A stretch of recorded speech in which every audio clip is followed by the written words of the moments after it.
Et bonjour à tous, bienvenue dans cette nouvelle vidéo.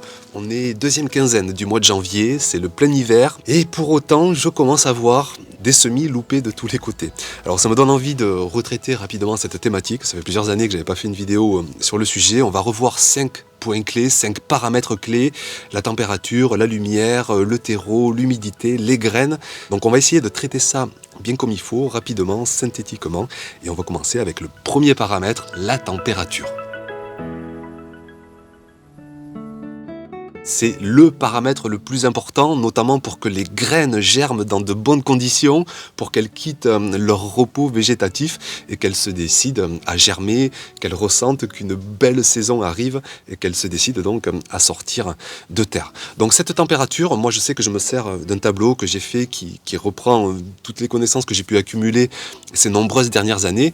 Donc la température, vous en avez une optimale pour la germination, vous avez une température minimale qu'il faut pour espérer qu'une graine germe, et puis ensuite vous avez des températures optimales pour que la culture se développe au mieux. Et qu'est-ce qu'on peut constater? Eh bien déjà que la température optimale pour qu'une graine germe, pour les cultures les moins frileuses, les plus précoces dans la saison, cette température elle va être autour de 15 degrés. Moi c'est toutes les cultures que je lance en février-mars, que ce soit les petits pois, les fèves, les mange-tout, les épinards, les salades, tout ça à partir de 15 degrés en journée, ça va commencer à être sympa pour envisager qu'une graine germe. À côté de ça, vous voyez qu'il y a des températures minimales qui sont assez basses, autour de 5, 6, 7 degrés. Et là, ça veut dire qu'avec ces températures-là, la graine va quand même se décider à germer, mais elle va être beaucoup plus hésitante, beaucoup plus frileuse. Et plutôt que mettre par exemple 6 ou 8 jours à germer, elle va mettre 2 fois, 3 fois plus de temps. Moi encore l'année dernière, je me souviens, toujours avec impatience, j'ai semé trop tôt, par exemple des carottes, et elles ont mis 1 mois à germer en février, plutôt que 8 jours à 10 jours au mois de mars. C'est vous dire la différence. Et c'est pour ça qu'on dit souvent que de semer plus tôt ne sert pas forcément à grand chose parce que les graines vont mettre beaucoup plus de temps.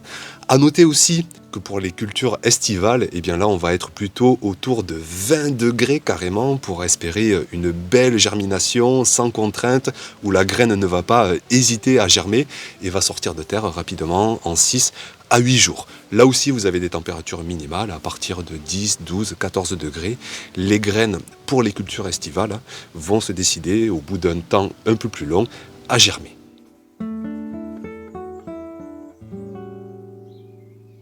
Alors déjà, quand on bloque cette connaissance dans notre cerveau, qu'on se dit, bon, une graine, il lui faut à peu près 15 degrés, même pour les cultures les plus précoces. Ok, à partir de 5-6 degrés, elle va germer, mais ça va mettre beaucoup de temps. Pour les cultures estivales, il faut carrément autour de 20 degrés. Et bien déjà, ça nous implique, ça nous éduque à essayer de respecter une saisonnalité. Et puis ensuite, ce qu'on peut faire, et ce que font des jardiniers en ce moment, c'est essayer de s'échapper de la saisonnalité et tricher un petit peu pour augmenter les températures. Par exemple, on pourra se mettre en intérieur et on va semer tranquillement dans notre maison qui est un abri chauffé autour de 15-20 degrés et on pourra semer nos cultures précoces.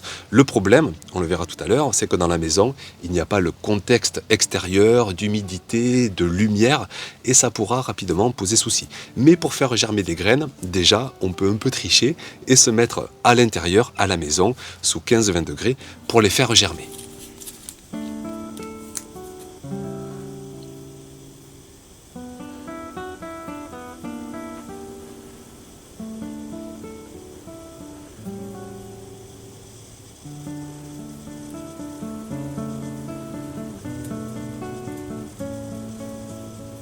Et puis à l'extérieur, on peut s'équiper pour tricher un petit peu et faire croire à nos graines qu'on est dans une autre saisonnalité que celle dans laquelle on est naturellement. Donc ces équipements, ils auront deux buts. Déjà, d'éviter le gel, parce qu'un gel sur des semis de culture estivale, le semis va mourir très rapidement, les jeunes plantules ne vont pas résister. Et puis un gel pour des cultures précoces, les petits pois, les salades, le semis pourra résister jusqu'à -2, -3, voire -4 degrés, ça dépend de l'humidité qu'il y a. Mais autant ne pas trop tenter le diable, et si vous avez un gros gel, vous allez perdre tous vos semis. Et puis l'autre finalité de l'équipement, c'est de gagner des degrés en journée. Une serre par exemple, vous allez gagner jusqu'à 5, 6, 7 degrés en journée. Mais par contre, les abris souvent ne sont pas très isolants, et vous allez tout juste gagner 1 degré la nuit. Donc ce qu'il faut faire, c'est pour ça qu'il faut être motivé, souvent il faut multiplier les abris. Par exemple, j'en ai à côté de moi, on pourra mettre ce qu'on appelle des voiles de protection, des voiles de forçage. Ça, c'est un P17. Et vous les mettez sur vos jeunes semis et vous allez gagner 1 degré. Et ce semis, si vous le mettez sous voile, vous le mettez en plus sous serre et vous allez encore gagner 1 degré. Ça, c'est la nuit. Et puis en journée, vous allez gagner 5-6 degrés. Un autre équipement, ça va être un chauffage, carrément. Si on se met sous abri, moi par exemple dans la serre, j'en ai un, mais quand on voit le prix de l'électricité, un chauffage de 2000 watts, je ne vous raconte pas l'addition. Alors moi, je l'ai toujours, mais par contre, il me sert uniquement à éviter le gel. Je le relie à un thermostat et il déclenche que si les températures sont négatives. Quand j'ai des semis dans la serre en février, mars, avril, ça peut arriver d'avoir des gels très tardifs. Et dans ce cas-là, j'ai mon chauffage qui se déclenche, mais ça reste très exceptionnel. On peut aussi avoir ce qu'on appelle des tapis chauffants ou des nappes chauffantes. Donc ça, c'est utile pour gagner des degrés de température. Toujours cette notion de tricher un petit peu sur la saisonnalité. Et là, la consommation est tout autre. C'est du 15 watts, du 20 watts. Donc c'est 100 fois moins énergivore qu'un chauffage. Mais attention, ça chauffe à 20 degrés et par exemple un semis de laitue avec 15 degrés ça suffit. Donc simplement d'être dans la serre en hors-gel, ça suffira. Mais pour les cultures estivales, si on s'y prend tôt, s'il faut monter à 20 degrés, voire encore plus pour des poivrons, des aubergines, on peut se mettre sur un tapis chauffant. Vous en avez de toutes les tailles. Moi j'en ai ici plus petit et ça permet de se dépanner pour essayer de gagner quelques degrés.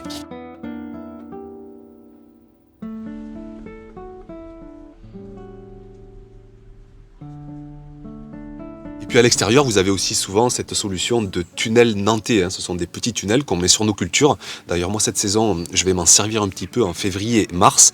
Donc là aussi, solution qui fait gagner 1 degré la nuit, donc très peu isolant. Attention s'il y a des gros gels. Mais par contre, en journée, vous gagnez 5, 6, 7, 8 degrés. Donc ça booste vraiment la germination et la croissance de vos semis. Donc c'est une bonne solution pour optimiser cette notion de température. Rappelez-vous, autour de 15 degrés de façon optimale pour les cultures précoces, 20 degrés, 25 degrés même pour certaines cultures estivales, 5 degrés en température minimale, 10 à 15 degrés pour celles estivales. Donc tout ça, quand on est au mois de janvier, qu'ils annoncent encore la neige comme c'est le cas pour ce soir, c'est encore difficile, mais il y a un petit peu moyen de tricher. Simplement voilà, il va y avoir encore d'autres conditions à respecter, notamment la lumière pour bien réussir ces semis, et c'est ce qu'on va voir de suite, c'est le deuxième paramètre.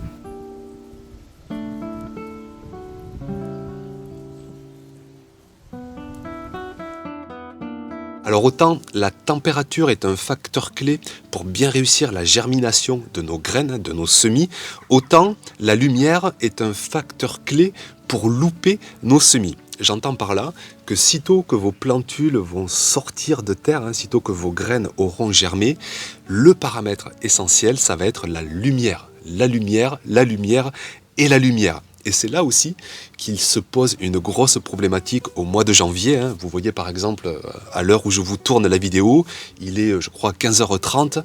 La lumière est hivernale, le soleil est bas, l'intensité lumineuse est très faible.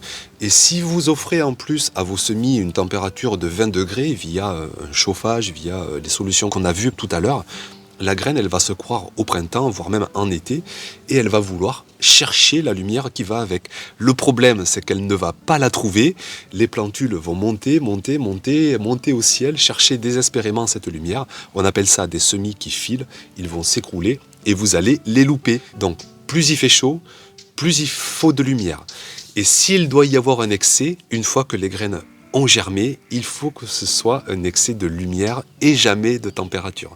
Un excès de lumière, en fait, ne sera jamais préjudiciable, alors qu'un excès de température sera préjudiciable parce que vos semis vont filer. Au contraire, il faudrait qu'ils soient trapus et ils vont filer, s'étioler et mourir.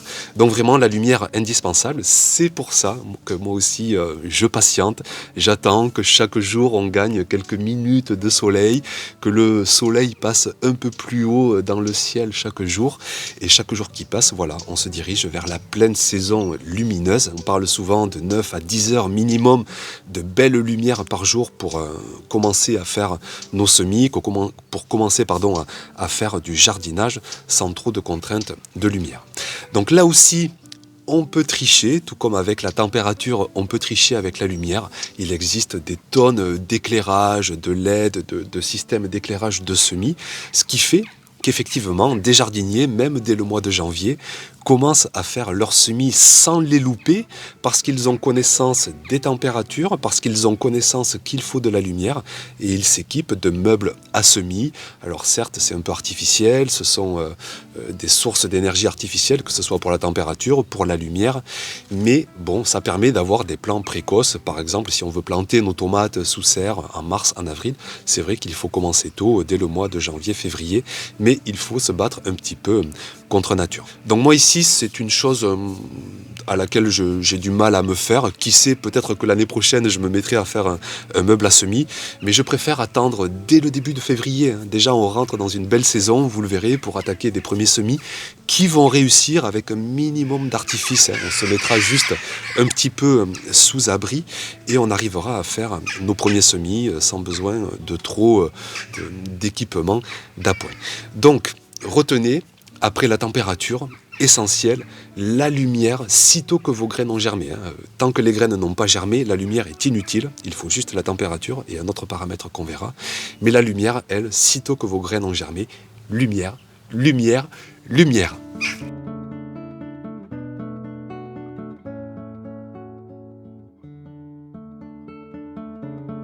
Troisième paramètre maintenant que j'aimerais parler avec vous, le terreau.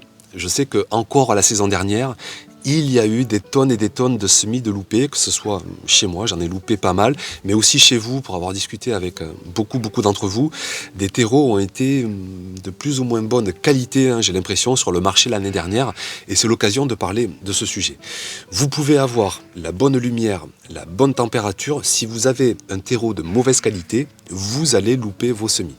Alors moi, ce que je vous conseille, tant pis, c'est un peu poussé à la consommation, mais je vous conseille vraiment d'avoir un bon terreau à semis, bien meuble, bien fin.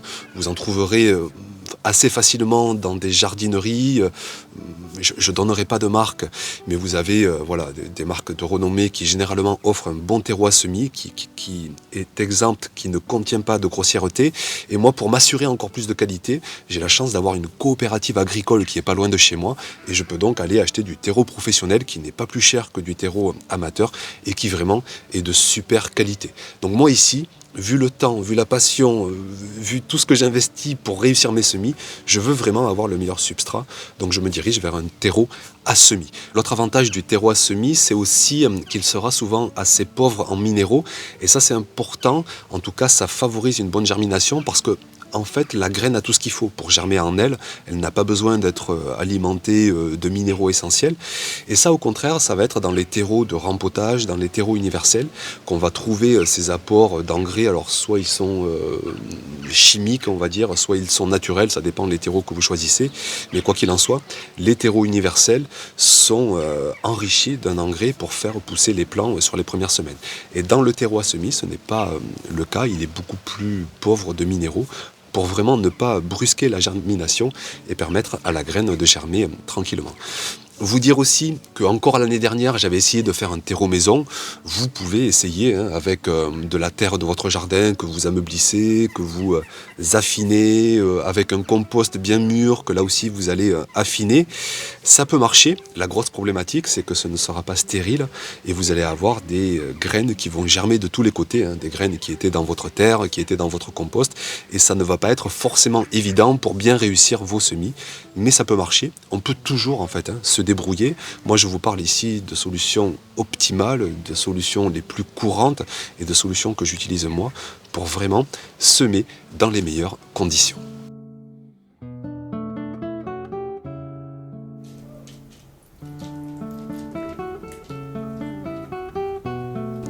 quatrième paramètre maintenant, lui aussi, un facteur qui m'a fait, je pense, en partie louper encore la saison dernière quelques semis, ça va être l'humidité, ça va être l'eau. Il va falloir absolument avoir votre terreau, votre substrat humide comme une éponge essorée. Et attention, si vous n'arrosez pas assez, si vous arrosez trop, vous allez là aussi louper votre semis. Donc comment s'y prendre? Eh bien là, moi j'ai toujours cette phrase en tête, hein. L'humidité d'une éponge essorée. Allez dans votre cuisine, prenez une éponge essorée, ressentez cette humidité. C'est la même humidité que vous devez ressentir sur votre sol. Et pour ça, eh bien, il va falloir que vous respectiez une fréquence d'arrosage qui sera complètement dépendante de votre contexte. Vous pourrez parfois arroser jusqu'à 2 fois par jour, hein, des journées chaudes de printemps, un peu de vent, beaucoup même de soleil. Et moi, ça m'est arrivé de devoir arroser 2 fois dans la journée pour maintenir des godets, des barquettes humides. Et au contraire, s'il fait gris comme aujourd'hui, s'il fait encore pas très chaud, eh bien, vous allez pouvoir ne pas arroser pendant 2, 3, 4, 5 jours et le terreau restera humide. Attention au contraire à ne pas trop arroser, sinon vos racines vont baigner dans de l'eau, vont perdre en capacité d'oxygénation et vont finir par pourrir et vous allez une nouvelle fois louper vos semis. Attention aussi à la température, hein, tout comme vous, si on vous met sous une douche froide, c'est un peu ce que je faisais l'année dernière. J'étais mal impliqué dans mes semis, trop préoccupé ailleurs, j'arrosais trop vite, au jet avec de l'eau glacée et je vous raconte pas vraiment le mal-être en fait pour mes semis. Donc prenez le temps d'avoir un stock d'eau qui va se réchauffer à température ambiante. Encore mieux si c'est de l'eau de pluie parce que rien ne remplace l'eau de pluie, mais normalement avec de l'eau du réseau on doit pouvoir y arriver hein, sans aucune contrainte. Mais ce sera bien de l'avoir à température ambiante pour ne pas brusquer vos semis. Donc faites en sorte d'arroser vos semis pour maintenir cette légère humidité. Il ne faut pas que de l'eau déborde du terreau si on appuie.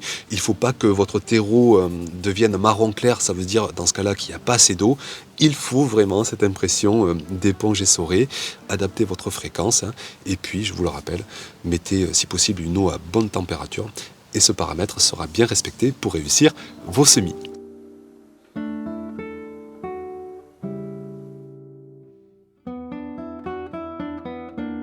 On finit avec le cinquième paramètre, ça va être les graines.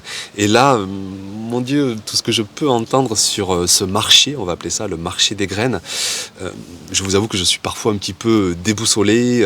Alors c'est vrai qu'on lit beaucoup de dénominations, graines anciennes, graines paysannes, graines résilientes, graines résistantes, graines reproductibles, graines non F1, graines F1, graines non bio, graines bio. On ne sait plus trop presque où mettre la tête. Une graine, quoi qu'il en soit, ce seront les 4 autres paramètres qui la feront pousser. Une bonne humidité, une bonne température, un bon substrat, une bonne lumière une fois que ça aura germé et toute graine se respecte, se mérite. Après, il y a plusieurs filières de production. Vous avez donc l'agriculture biologique qui va vous donner des graines bio. Si vous voulez la soutenir, tournez-vous vers ces graines. Elles ont un coût, hélas, qui est un peu plus important. Enfin, hélas, c'est pour soutenir souvent des petites exploitations, voire parfois des associations, voire parfois des coopératives. Donc tout ça a un coût, donc ça c'est à chaque jardinier de faire ses critères de choix. Pour autant, les graines non biologiques, en tout cas en France, subissent elles aussi des normes extrêmement restrictives et je pense qu'elles méritent toute considération. Ensuite, vous avez les graines non F1 qui sont reproductibles à l'identique et si vous voulez reproduire vos graines, vous pouvez vous tourner vers ces graines non F1. Il faudra beaucoup de savoir pour le faire, ce n'est pas l'objet de cette vidéo. Et puis vous avez des graines F1 qui ont un patrimoine génétique plus diversifié et comme la nature adore la diversité, ces graines sont génèrent souvent des cultures un peu plus productives, un peu plus résistantes aux maladies et ça permet d'espérer parfois, on va passer sur les débats, mais ça permet d'espérer parfois des cultures plus abondantes. Donc F1, non F1, bio, non bio, et puis ensuite tout le marché des graines paysannes, résistantes, ça c'est encore un autre débat. Je pense juste que c'est quand même pas évident d'acclimater une graine sur 2, 3, 4, 5 ans. Scientifiquement, c'est un lourd débat. Par contre, c'est important de semer des variétés qui sont adaptées à votre terroir, Ça, vous prendrez le temps d'en tester, vous prendrez le temps de discuter localement. Et les variétés sont vraiment importantes. C'est ce que font nos générations. Moi, je sais que mes parents, mes grands-parents, ils prenaient à cœur, non pas d'adapter leurs graines, mais de se les transmettre année après année, génération en génération, de conserver des variétés qui sont vraiment adaptées à un contexte et de les faire perdurer, de les préserver. Ça, c'est vraiment une chose importante, de semer les bonnes variétés. Donc voilà pour cette vidéo. Bonnes graines, bon terreau, bonne lumière, bonne température, bonne humidité. Et avec ça, je pense qu'on va pouvoir s'éviter quelques déconvenus et éviter de louper ses semis. Merci pour votre attention. Il est temps de rentrer, je sens la neige, j'espère, qui arrive, je vous le dirai dans une prochaine vidéo. Et puis à bientôt justement pour de prochaines aventures et pour débuter cette pleine saison 2023. À bientôt, ciao.